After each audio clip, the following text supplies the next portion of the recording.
Hello everybody, welcome back to my channel. If you're a fan of the work I do and have seen my videos, you know that I often reach for a hand plane or a block plane when I'm trying to clean up a piece of wood coming off the table saw or something, and I much prefer that over breaking out some sort of power tool. One of the troubles I've run into over the years is when I use my joiner planes or the number 5s to joint an edge. Sometimes the edge of the board I'm doing starts to come a little bit out of square. So I thought sometime about making a fence to help me do better quality planing, and I created this cardboard template. Kind of give me an idea. I'm thinking about something about this big, and I took the time to draw the outline of a number 7 and where the iron would land, and a number 5 superimposed on that where the iron would land. And by the time you get down to a number 3, it doesn't look as though the things are going to work the same. I might need a second fence if I decide I need one at all for a plane that size or smaller. I've never owned a hand plane fence, so I'm not exactly sure what the limitations are. My idea is that I'd like to be able to mount this on either the left or right hand side, so it either has to be reversible or symmetric so the hand plane can go in either direction.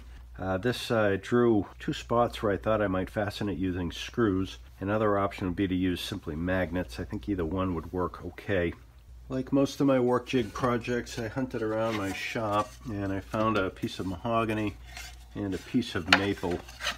Each one of them seemed to be on the order of a centimeter thick or so, and I think they're going to make excellent stock for building what I have in mind. So let's get to it.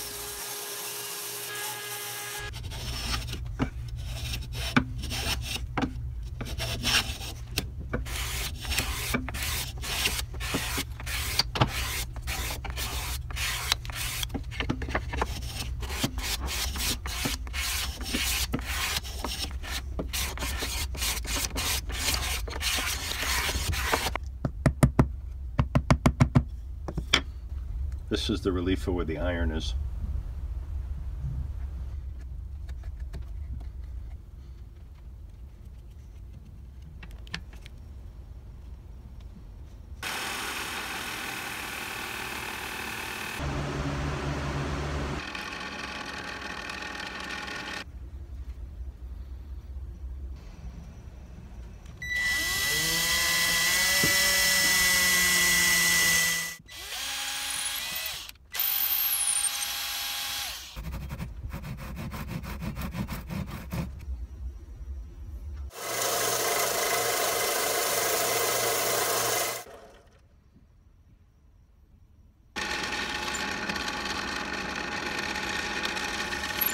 Well, time for an update. Here it is. I have a single threaded bolt here. I don't unfortunately have a brass washer. I'm using a steel one. And there's the nut I made with a little wedge on it. And this actually mounts pretty easily. Get my number 7 in here and just slide it up into place. And this wooden nut kind of keyed itself. And I can just tighten this little thumb screw, and that's held pretty solidly. This is just a guide fence. It shouldn't really have any great stresses on it. Trouble with a jig like this is it's not overly square, even though I think the boards that I put together were pretty flat. And I think the genesis of the problem is that the cheeks of the plane are narrower at the top than they are at the bottom. So if I put the fence on, I'm going to exaggerate it a little bit, but it's going to want to tilt out a little bit like that because it's narrower up here. So I need to try to compensate to that to some degree.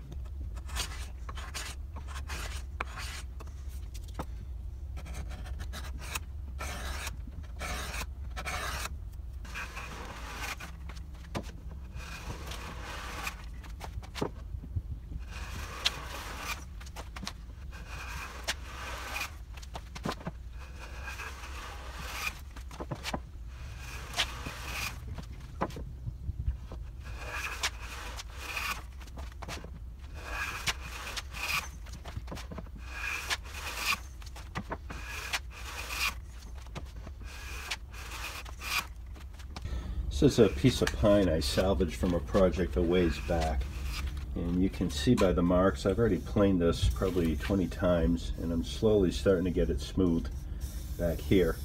But this vast middle, you can still see the heavy saw marks and the old stain. until finally you get out here. So the number 7 is really only hitting the two ends of the board. But what I'm pleased about is if you put the square on it, that's looking pretty good. So I think this is exactly the kind of project that this fence will come in handy for, because you need to remove a fair amount of material and you want to make sure that the plain iron is staying pretty square. So this illustrates one of the limitations of a fence like this. I have a overhang here of a little less than 2 inches, so that might be 4-5 centimeters or so, and then I need to clamp the piece of stock into my vise, so I need at least another inch or a few centimeters. So I couldn't use a fence like this on a board that was narrower than, say, 5 or 6 centimeters or a couple inches or so. Wouldn't be able to clamp it and have room to use the fence on it. So the way I've constructed this, it also seems to fit pretty well on a number 5 plane. Well, here's an update. I just made 2 new clamps. One for the front, one for the back, and it's a little L shape, just a little block of wood with a cleat on it.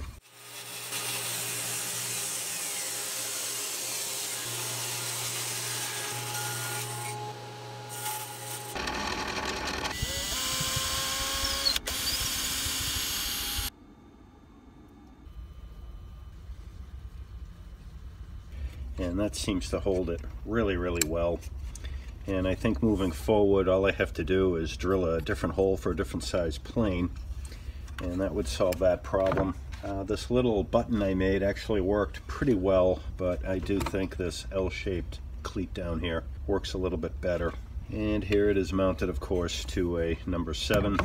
And here it is mounted on a number 5. See if I can give you a good view of this. There's the back cleat and the front one in there, and it seems to work pretty well. Obviously those 2 clamps hold it really well. I was thinking about adding magnets, but I'm not sure you even need them.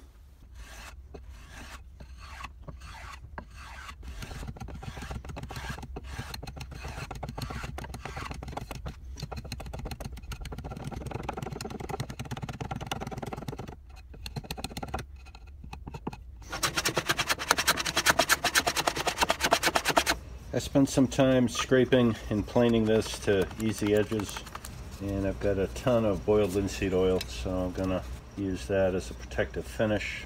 This isn't something that's ever gonna see the weather or heavy use, so I think boiled linseed oil will be the perfect finish for it. So the technique with an oil finish is you put it on, let it soak in for several minutes, and then wipe as much of it off as you can. You can put it on too heavy, and the linseed oil will get kind of soft and gummy and a little tacky and sticky. So you don't want to overdo it. Put it on generously and then try to wipe as much off as you can, and then give that a good 24 hours to set up. Well, here it is all prettied up, and I rounded all the edges. I eased them, sandpaper and scraping, and there's a coat of linseed oil on it, so it looks attractive, it feels good, and can't wait to try to use it. One thing I should tell you is using these L-shaped clips, I have to remove them to install this on the plane. They're a little too big and long to just slide this onto the plane, in contrast to this little button thing I made. I don't know how much I'm going to use this, and installing it doesn't take very long, so that doesn't really bother me. And here you can lightly see the 2 areas where I moved a little bit of stock so that this wouldn't interfere with the iron. This doesn't have to be very deep. Typically your iron's only plunging down maybe 10 thousandths. That's a pretty heavy shaving, so I don't think you have to be overly aggressive on the material removal. And this will help me square the edge a little more accurately on any board that's, say, 2.5 to 3 inches in depth, because I'll need a little bit of room beyond the fence to clamp it, and that would translate into maybe 60 or 70 millimeters. Well, that's all I got for this one. Since I've never owned one of these but have wanted one for a while, I'm sure I'm eventually going to have a need for it, although I don't have an immediate need in the near future. And I don't want to spend a lot of time trying to perfect it. I think once I start using it, I'll start to understand the better shortcomings or maybe better additions to what I have. So stay tuned for future updates on this guy. And as always, if you made it this far in a video, I really appreciate it. And if you've got some ideas on how I can make my videos better, feel free to leave a comment. I'd love to read it. And like I always say, stay safe, take care, and keep your eyes out for the next one.